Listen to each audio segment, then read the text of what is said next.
Let's have a think about bad digital communications. So I've put together some examples. Obviously I'm based in Exeter, so I know the Exeter site very well, so most of my examples are Exeter based. That's not to say that everything we do in Exeter is bad, but it's just easy for me to track down those things that I know are out of date and stagnant and things like that. There are some examples from the other institutions as we go throughout today. So my first example of a bad communication is out-of-date content. So aside from this website looking like it was probably coded in about 1998, it's very, very clear that it actually hasn't been updated since 2005. Now, whilst that's not a massive problem in itself, if anyone came to this site and the Centre for Legal Practice was still up and running, which it isn't, but this is live, you can actually get to this on the web, then you would assume that the academics involved perhaps didn't care too much about the way they presented their centre, that the centre wasn't running. So it's quite important for reputationally wise to keep things up to date.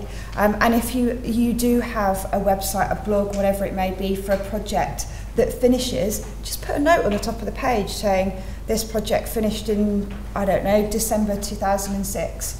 And that way, when anyone comes to your site, they're aware that it's actually, in effect, an archive of an old website that is no longer being updated.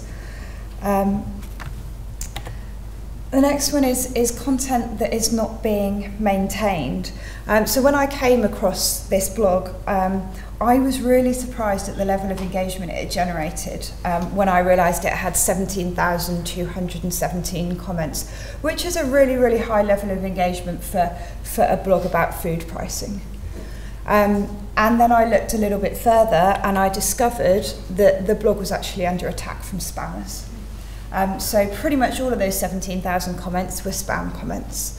And what those spam comments are doing are, in effect, putting dodgy links into the website. So they're for gambling sites, they're for pharmaceutical companies, porn sites, all those kind of things. And the problem with that is that if you're hosting all these links on your site, you can then be blacklisted by Google. And in extreme cases, you will not be Googleable at all. And I've seen it happen with a radio station website that I run, where, unbeknown to us, we had lots of these links put into our site, and we actually didn't Google at all. You could not find us on Google, which isn't what you want, because you need people to be able to find you in search. And aside from that, it brings down the domain ranking of the host domain. So in this case, blogs.exeter.ac.uk, the whole domain, so everything under there, all of our blogs, was being detrimentally affected by these 17,000 comments. It's a really simple problem to solve. If you've got a blog, you need to moderate your comments or you need to disable your comments. And you need to check back occasionally and make sure that, I mean, this had been left, I don't think anyone had touched it for a few years, which is when this happened. And again, it's another case of the project had finished, put a note on the top of the blog saying this project is finished, disable comments, and you've done everything you need to do. It's a 2-minute job just to keep things looking nice and up to date.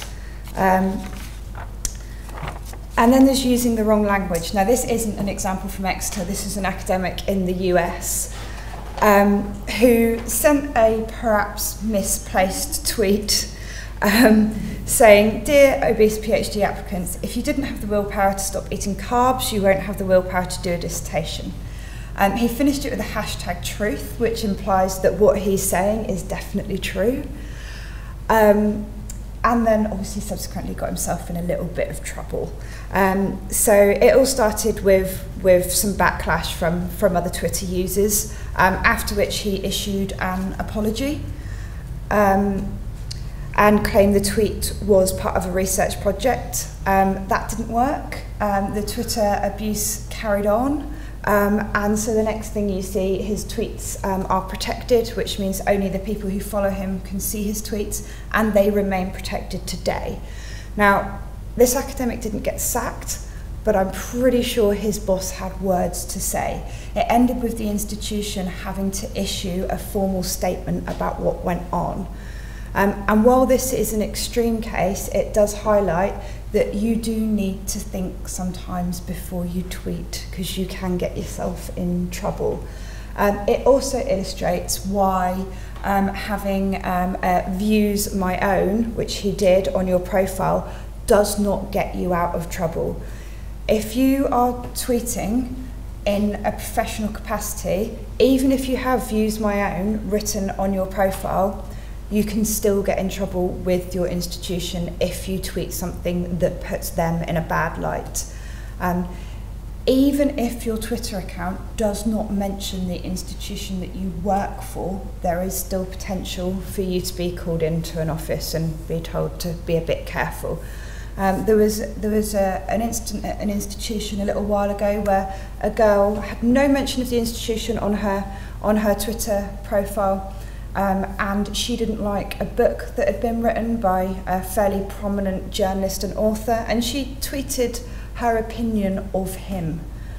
He saw her tweet and didn't appreciate what she had to say, discovered where she worked, and then sent a number of tweets naming the institution, naming the office she worked for in the institution, and subsequently the next day at work she was sat in an office answering some difficult questions. So you do need to be careful, and just it's really simple. Just think before you tweet. If you wouldn't say it in public, don't say it on Twitter, because that is still very, very public. Be aware of getting involved in a row. Generally, if somebody's trying to goad you on Twitter, do not respond. They're just looking for an argument, and it's not going to end well. This example up on the screen, we sent a tweet out about some research we'd done into the mating habits of beetles. Somebody seemed to take offence to our worthless research, and then somebody else jumped to the defence of our research. We looked up both of the people. Neither of them had any connection to Exeter. Had they had any connection to Exeter, we would have told them to stop right now. Don't say any more. Just don't become involved. But as it was, they had no connection, so we just sat in the office for an afternoon and enjoyed the argument unfolding in front of us. Bad design and web usability, they're really quite important. The website at the top of the page, it's far from the worst website I've seen. It's not full of flashing images, it's easy to navigate, but when they put the site together, some key usability principles were completely missed. For example, the use and contrast of colours they've got on there, that's going to be nigh on impossible for a colourblind user to actually consume the content because of the way it's set out. They've not put any provision in there for people who might be blind and using screen readers and things like that. And the example at the bottom is a Twitter feed, which has some really valuable content in there. But for some reason, they've decided to make all their hashtags and all their links yellow, which are nigh on impossible to read against a white background. So it's just being aware of some really simple things like, you know, can you actually read the text off the screen?